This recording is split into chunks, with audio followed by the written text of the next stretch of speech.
Alright, what we got here is a little minor imperfection we're fixing. The girl was backing out of her garage and she ran up on something and it dragged across the door, dented it in. She thought it was going to be a paintless dent repair. Of course, this you can see is very major. No paintless dent repair going on over here.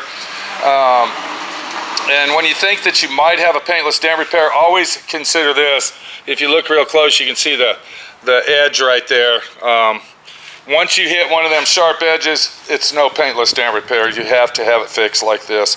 So anyway, I figured since I'm doing this, I'll go ahead and show everybody this situation. Very easy and very simple. Usually when you have a dent this close to the other panel, and I'm talking about this door right here, and you can see where I still got to fix it right here where it's still low. What happens is when you put your Bondo on there, your filler, it tends to go behind the door. All right, and this is actually very, very close right here to the fender, and you can also see that I taped the fenders off and also the molding. I don't want to get any Bondo or scratch anything around it. Even though I'm going to blend into that fender, I don't want to scratch it. So what I'm going to do is I'm going to show you how to put Bondo on the edge of a door like this in between two panels, because we can open the door over here. All right, when we open the door it's okay, but when it's next to a fender like this right here, it's really hard to take the situation in hand. And this is a very easy, simple trick that you can do to make the job easier for you, and I'm going to show you how that trick is right after I mix up the Bondo. Welcome to D.I.Y. Automotive School with my friend Pete and Minnie, the body shop girl. It's everything you need to know about cars and more.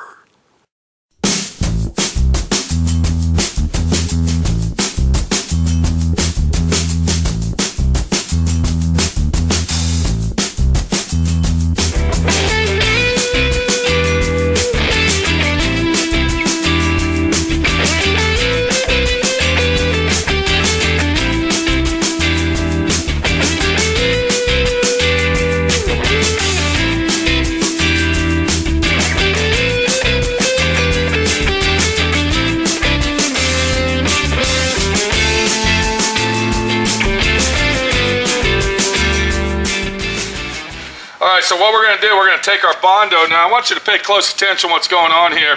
We got our hardener, we got our Bondo, and we also got some polyester filler that I mixed with the Bondo. And the reason I do that is because it makes it real creamy, it flows good, and it works very well when you do that. So that's another tech tip that you can catch off that. And the only time I use that method is on my final coats of spreading when it comes to a filler such as this. This will probably be our last coat of filler that I'm going to use on this car, and I want to put some Evercoat in with it. I keep calling it Evercoat. It's not called Evercoat. That's actually a brand. It's called polyester filler. And then, yeah, you see what happens here. It's real nice and it's creamy. But what we're going to do, and this is the trick right here, is a piece of cardboard. We're going to take this piece of cardboard and we're going to hold that right there, just like that. All right, when we fill this in. So I got my hand behind it, and then what we can do is we can fill that in just like this, and we can go ahead and use full force just like we should anyway. And we'll go ahead and bring it up like that. Do you see what that looks like right there?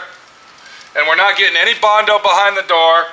We're not getting anything misstruded or anywhere that we want it to get except on the dent that we're working on. So I'll go ahead, one more clean swipe, and I'm concentrating on that corner, and then I'll clean up right here, feathering it into that corner just like I want to do.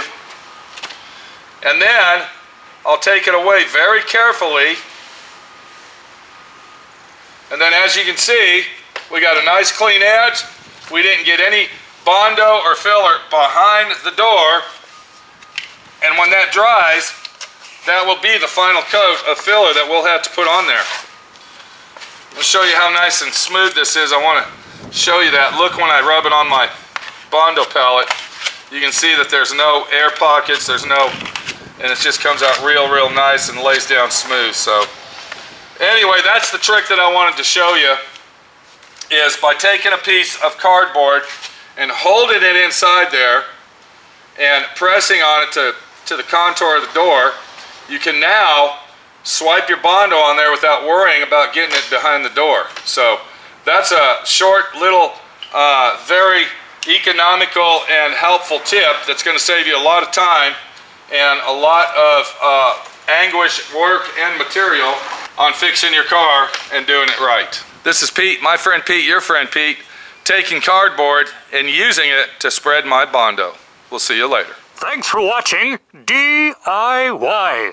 Automotive School. Classes don't stop till you know everything.